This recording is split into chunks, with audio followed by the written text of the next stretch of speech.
Knowledge, skill or experience, এই তিনটার ভিতরে আসলে কোনটা দরকার? আসলে এই তিনটিই দরকার, এবং এই তিনটির ভিতরে বিশাল একটি পার্থক্য আছে। মাঝে মাঝে আমরা নলেজেবল হলে মনে করি আমাদের অনেক স্কিল আছে, বা একটু স্কিলফুল হলে আমরা মনে করি আমাদের অনেক এক্সপিরিয়েন্স আছে। কিন্তু এই তিনটির ভিতরে পার্থক্য জানা থাকলে আমরা এই নলেজ, স্কিল এবং এক্সপিরিয়েন্সের মধ্যে এই ভুলটা আমরা আর করবো না। তো নলেজ কি? নলেজ হচ্ছে আপনি ইন্টারনেট, বই, পত্র পত্রিকা, স্কুল ইত্যাদি থেকে কোনো বিষয় সম্পর্কে অল্প বা বিশদ কিছু জানেন বা ধারণা রাখেন। যেমন আপনি জানেন a+b² কত, আপনি জানেন কিভাবে সাঁতার কাটতে হয়, আপনি জানেন কিভাবে একজন প্রোগ্রামার হওয়া যায়, আপনি জানেন কিভাবে একজন ডিজাইনার হওয়া যায়, কিন্তু আপনি কখনোই এইগুলো বাস্তবে প্র্যাকটিক্যালি করেন নাই। সো এটা হচ্ছে নলেজ। আর স্কিল হচ্ছে কোনো একটা বিষয় জ্ঞান অর্জনের পরে ওটা বাস্তবে করার চেষ্টা করা, এবং একবার বা অনেকবার ট্রাই করার পরে ওই জিনিসটা করতে পারা।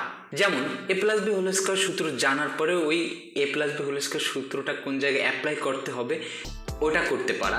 সাঁতার কীভাবে কাটতে হয় এটা জানার পরে নিচে গিয়ে পানিতে নেমে সাঁতার কাটার প্র্যাকটিস করা এবং সাঁতার কাটতে পারা। হচ্ছে এক্সপিরিয়েন্স। এক্সপিরিয়েন্স হচ্ছে কোনো একটা বিষয় স্কিল অর্জনের পরে ওই বিষয়টা বা ওই কাজটা অনেক দিন ধরে করা, কাজ করতে গিয়ে বিভিন্ন প্রবলেম ফেস করা এবং ওই প্রবলেমগুলো আবার সমাধান করা।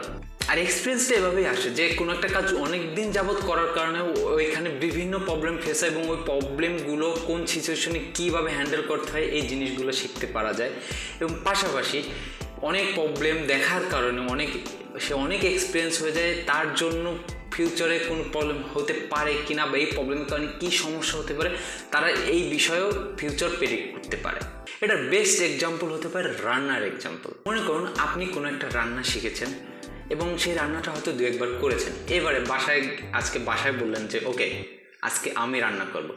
হয়তো আপনি আজকে মাংস রান্না করবেন, তো আপনি মাংস রান্না করতে গেলেন, এরপর আপনি সেটা রান্না করলেন, কি ঘ্রাণ, সব কিছু একদম ওকে আছে। কিন্তু আপনি যখন এটা টেস্ট করতে গেলেন যে দেখলেন যে সব ঘ্রাণ বা সব কিছু ঠিক আছে, কিন্তু টেস্টটা পারফেক্ট হচ্ছে না, এবং আপনি বারবার ওইটা খেয়ে দেখার চেষ্টা করলেন যে কী প্রবলেম, টেস্ট কেন হচ্ছে না, কিন্তু আপনি ওটা বুঝতে পারছেন না। তারপরে আপনি বাসার আপনার কেউ সিনিয়র কোনো পার্সন বা আপনার আম্মুকে দেখালেন যে ওকে কেন এটা টেস্ট হচ্ছে না।